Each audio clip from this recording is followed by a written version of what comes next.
Hey everyone, and welcome to the start of another reading vlog. So this week I'm going to be doing a bit of a themed reading vlog and also a bit of an experiment because I was looking through my TBR for the month and I realised that I've got quite a few books on my TBR that are written by authors who I've already given 5 stars to, and so I thought, why don't I read these books in a vlog, and it can be a bit of an experiment where I work out whether those authors were one-hit wonders or whether they have the potential to become new favourite authors. There are 3 authors that I've picked out, and for each of those authors I've already read one book that's written by them and gave it 5 stars. The first book that I'm going to be picking up, that I've actually already picked up, I shouldn't lie, I have already started this book. I read about 100 pages yesterday, 85 pages yesterday, and that's One Last Stop by McQuiston. So McQuiston is the same author who wrote Red, White and Royal Blue, which you can probably see actually behind me on my shelf. This was actually one of my most anticipated books of 2021 and I never got around to reading it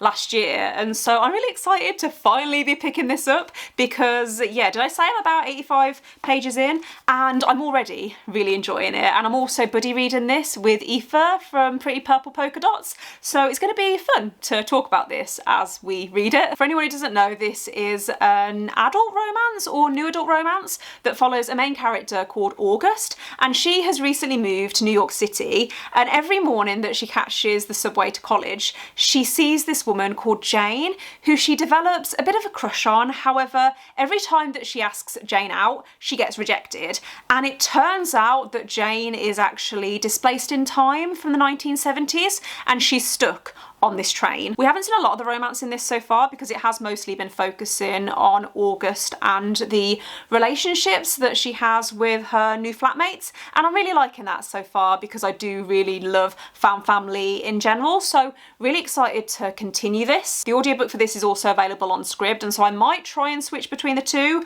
but I'm enjoying reading it physically, and so I might just stick to the physical copy. I haven't decided yet. The next book that I'm planning to pick up is The Four Winds by Kristin. So Kristin is the same author who wrote The Nightingale, and this is also historical fiction, but it's set during the Dust Bowl in America, which I think is the 1930s. Yeah, I'm pretty sure that it's set around the Great Depression, so really interested in this one. It is historical fiction, and I do tend to have mixed experiences with historical fiction, but I like that this is set during a time that I haven't really read about before, so excited to get to this one. The final book on my list is The Mothers by Bennett. So Bennett wrote The Vanishing Half, which I read a couple of years ago and really enjoyed, and so when I saw that this was 99p on offer on Kindle, I decided I might as well give it a go, because even though it's not on my official TBR for the month, this is under 300 pages, so I should be able to read it quite quickly. At the time that I'm filming this, it's currently Monday, and so there's still 5 days left to go until the end of the Goodreads Choice Readathon, so my priority for until then is to hopefully finish both One Last Stop and The Four Winds, but we will see how it goes. I am going away this weekend to see my friend in Liverpool, so I don't know how much I'm going to get read then. I might be able to listen to an audiobook on the way there and on the way back, but otherwise I'm probably not going to be doing a lot of reading over the weekend. I'm going to start rambling and go and get some lunch because I am already halfway through my lunch break, but I will catch up with you when I've read some more of One Last Stop. I'm gonna have to film this really quickly because I just noticed that my camera battery is running low, but I am now 150 pages into One Last Stop and I'm still enjoying it. I think last time I updated you, I did say that I was enjoying this. I really like the writing and I really like the characters. I actually really love the characters and especially the side characters. However, what I'm not really loving at the moment is actually the romance, which I wasn't expecting because obviously this is a romance book, and so I was expecting for the romance to be my favourite thing about this book, but I feel like in the beginning I wanted to see more of the characters interacting and talking to each other, and for the first, I guess, 100 pages of this book you don't actually see much of August and Jane together, and so what ended up happening was I felt that I was being told that August has this huge crush on Jane, but I wasn't really seeing why. I'm hoping that it's just a case of this being a slower burn and I am gonna start to feel more invested in the romance as we go along, because at the moment I'm really invested in the mystery, because obviously we're trying to work out why Jane is displaced in time and why she's stuck on this train. And I have no theories at the moment. I have no idea why she's displaced in time. So I think it's going to be fun to carry on reading and obviously learn what's actually going on.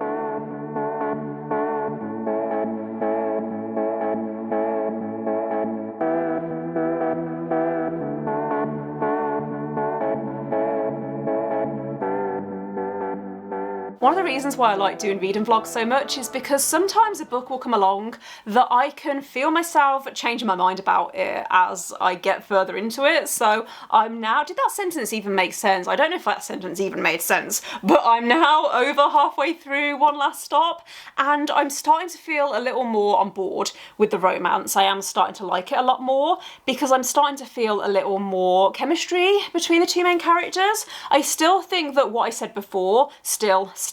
I don't like the way that the romance in this was built up. I don't mind a slower burn in romance, but I think that the situation in this is that there was so much build up and we were kind of plodding along, but there wasn't a lot of tension between the two main characters, and I think it's because we were only getting August's point of view, but it also wouldn't have worked if this was dual perspective, because obviously Jane is stuck on the train. And so there's been times where this has felt a little bit frustrating because, yeah, like I was saying, there was so much build up, not really a lot of tension, and then suddenly it was like a switch was flicked and it was full steam ahead, and that's fine. I just think that it could have been done in a better way. There have been a few steamier moments which I thought were well written, but I still don't feel 100% invested, and I think it is because the pacing of the way that this relationship is built up was just a little bit off. Almost forgot I do have another criticism of this book,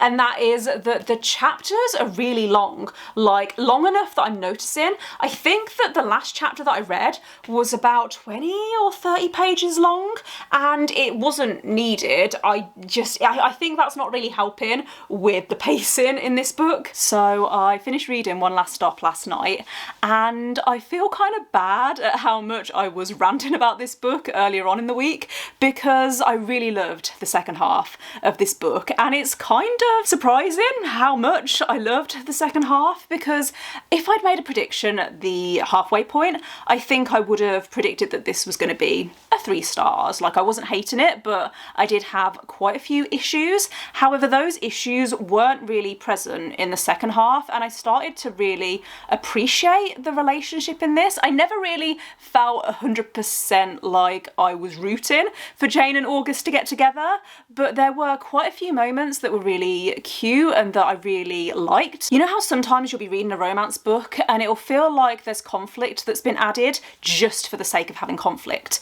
I didn't really feel that with this book. It felt like the characters had enough depth that they were expressing their emotions, and it felt genuine. Now that I finished the book, I think that the one criticism that I would say is that I felt like at times this was doing too much, or it was trying to cram too much in, because you didn't just have the romance, you also had these subplots. So there was one side plot that was to do with August and her mom, and then you also had this other side plot that was to do with August and her friends. And I think that the way that everything was wrapped up was done in a way that felt satisfying, but also I think that at times this book just felt like it was too long. I think I've already mentioned that I did have a few issues with the pacing. How long is this book actually? I think it's over 400 pages, which is actually quite a lot for a romance book. I would definitely recommend this book though if you're looking for a sapphic romance, and especially if you're looking for a book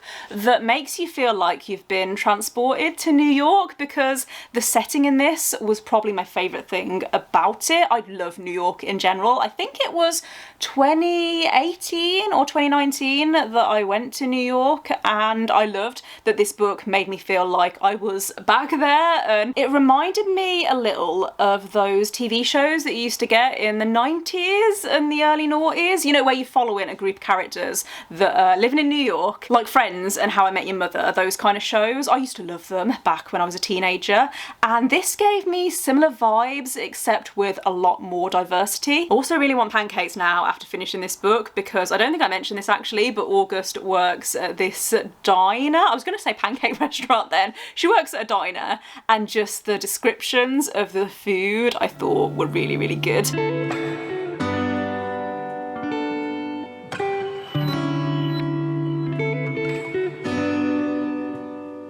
Good morning. So I am back from Liverpool, and as expected I did no reading over the weekend other than listening to an audiobook on the way there and back, but that's not for this vlog.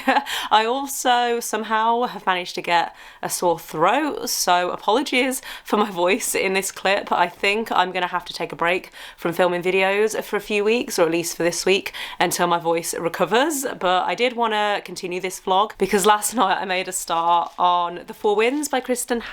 So I don't know how much I should actually say about the plot for this, because there's quite a lot that's revealed in the summary. It basically follows this woman called Elsa, who's 25, and she lives in this farming community in Texas. I've only read, I think, the first 50 pages so far, but essentially Elsa ends up being disowned by her family, and she moves to live on one of these farms. And I know that this takes place during the Dust Bowl era. Don't really know how to feel about Elsa at the moment, because I feel like there's potential for me to grow to like her, but she's very naive, I think, but that might just be because of her upbringing and how she was raised by her family living in this town. Her dad owns, I think, a company that makes tractors, and so he's quite well respected within the town, but now she's living on this farm, and so I think it's going to be about her learning how to be less naive. Does that make sense? I feel like we're going to follow her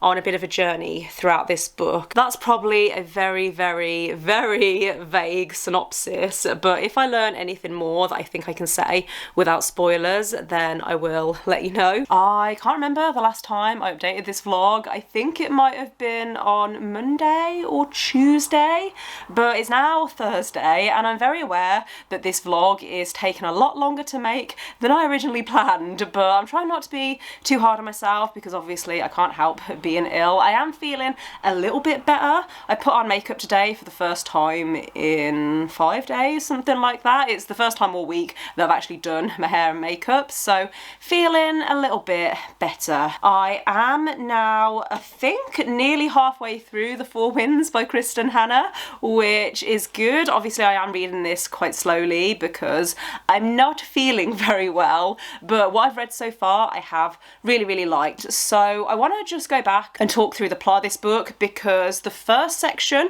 was pretty much what I said it was. It was set during the 1920s, and you're following this woman called Elsa. Then the second section flicks ahead to the 1930s, 1934, where Elsa is now married and she has 2 children, and it's the middle of the Dust Bowl era. So the Dust Bowl was, I think, this drought that affected a large part of America, and especially Texas, which is where Elsa and her family live. Most of the people in this town are now living in poverty because they relied on the land and farming to make a living, and they can't do that anymore. And so it's very, very emotional in places. Basically, the people in this town are all trying to decide whether to stay put and just hope that the rain comes and hope that things get better, or whether they should leave and travel across the country and try their luck elsewhere. It's a very character-driven story, so you're following Elsa, but you're also following her daughter, whose name I can't remember,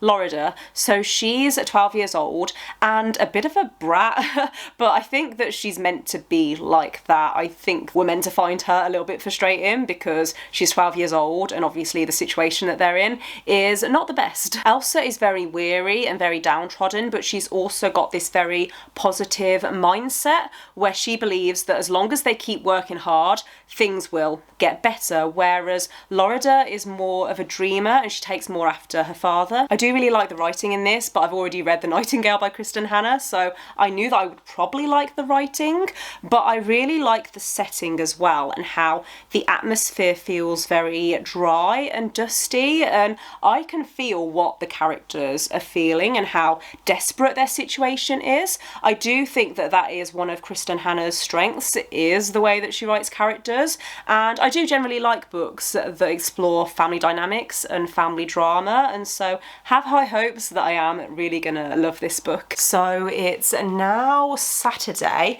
and I am excited to do absolutely nothing this weekend because obviously last weekend I was away and it was super busy, and then I got sick, and this week has just felt like a bit of a write-off. But last night I did end up finishing The Four Winds by Kristin Hannah, and I'm gonna go for a 4-star rating for this, mostly because when I compare this to The Nightingale, it didn't have quite the emotional impact on me that I was expecting. Like, I still cried at certain moments in this book and I did feel emotionally invested in the story, but I thought that the ending was a little anticlimactic. Maybe anticlimactic might be the wrong word, actually. I felt like the ending was just a little rushed and things were wrapped up too quickly. I was going to say that there's not really a plot to this book, but there is stuff that happens in this book. It's just that the plot isn't the main focus. It is more about the characters, and I did really like the character development in this book.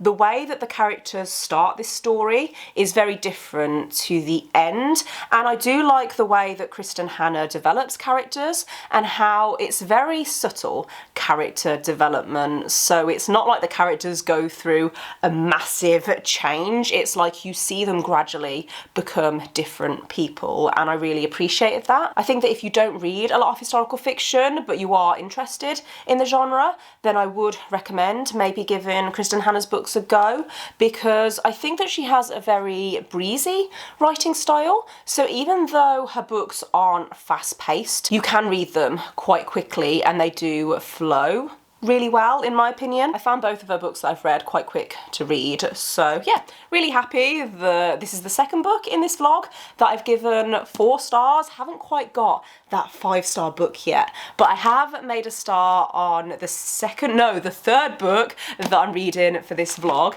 and that is The Mothers by Bennett. So this is literary fiction and it's set in a contemporary setting, I think. I think it's set in the present day, but this book came out 6 years ago now because it was published in 2016. I think I'm only about 25% of the way through so far, but I'm enjoying it. I like Brit Bennett's writing style and how it's very beautiful and how it's very character driven. So this is another book that doesn't really have much plot. There is stuff that's obviously going on, but it is more about the characters. So the main character that we're following is a girl called Nadia, who's 17, and you learn pretty much right at the start of the book that her mom has recently passed away. And Nadia starts dating this guy called Luke, who's 21, so he's a few years older than her, and Nadia finds out that she's pregnant and she decides to have an abortion. The story then kind of goes from there, but like I said, it's not really a plot-driven story. It is more about the characters,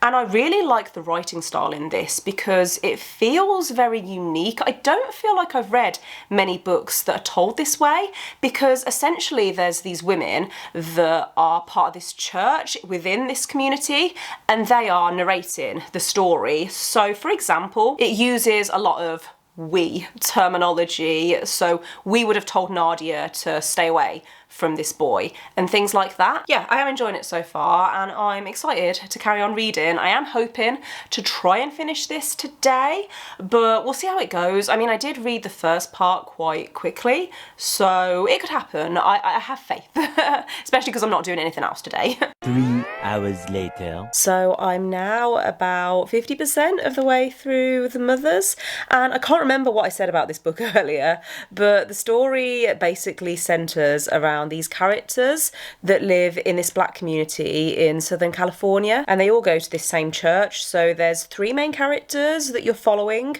There's Luke and Nadia, who I think I've already mentioned, and Aubrey. So all 3 characters have very different personalities. Luke is the son of the pastor of this church, and he used to be really into sports. However, he was then in this accident, so you see all of his thoughts around that, but also how he feels about the abortion, because Nadia and Luke both end up going in slightly different life directions. Nadia is super smart and she's very outgoing and very opposite to Aubrey, so they end up forming this friendship, but Aubrey is very different to Nadia because she's more shy and reserved. The women who are narrating this story are very gossipy, and I really like that angle, and I really like the way that the events in this story are unfolding and how it's very heartbreaking in places, but also the characters feel like they have a lot of depth and it's very realistic. Generally, I do really like books like this where you have those really complex relationships and really interesting characters, and there's a lot of depth to the characters. So I think if I was to make a prediction right now, I think this does have 5-star potential, so I'm really excited about it. I am going to carry on reading this afternoon. Forgot to mention, but there are content warnings for this book for suicide, so this isn't a spoiler, but you do learn that Nadia's mom took her own life before the start of the book, and you do see Nadia's grief and you see the way that the community reacted to that, so just something that I wanted to mention. So I am here to wrap up this vlog because I finished reading The Mothers last night, and I'm gonna give this 4.5 stars. I'm gonna give it 5 stars on Goodreads because I ran it through Corepile and it came out as a 9 out of 10. So definitely my favourite book that I've read so far for this reading vlog so far. This is the end of the reading vlog, so it's my favourite book that I've read for this reading vlog. I think the main thing that stopped it from giving me that 5-star feeling was the characters didn't feel as memorable as the characters in The Vanishing Half. I do think that Bennett has this amazing ability to write characters that you feel invested in, and so I will continue to read books by this author because I really liked The Mothers. It's quite a quick read as well. It's less than 300 pages, and it's been a while actually since I've read a book in less than a day, and I always feel really accomplished when I read a book that quickly because I do feel so invested in what's going to happen. The only thing I will say is that if you don't like books where characters lie or where they do things that are a little bit frustrating, then just be aware that there is some of that in this book. I didn't personally mind it, mostly because people lie in real life and people do frustrating things in real life, and I felt like in this book it did make sense for the characters and it felt realistic. I'm going to end the reading vlog here though, so thanks for watching. If you've made it this far, I think that this experiment has actually been pretty successful because I've had 3 books that were all 4 stars or above, so pretty happy with that. Let me know in the comments if you've read any of these books and what you thought of them. Let me know as well if you've ever read a book by a particular author and gave it 5 stars, but then you've read another book by that author and gave it like 2 or 3 stars, or you haven't enjoyed it as much. Let me know because I think it's really interesting how sometimes you can read books by the same author and have very different experiences. But yeah, don't forget to give this video a thumbs up if you liked it and click subscribe if you haven't already, and I will see you next time. Bye.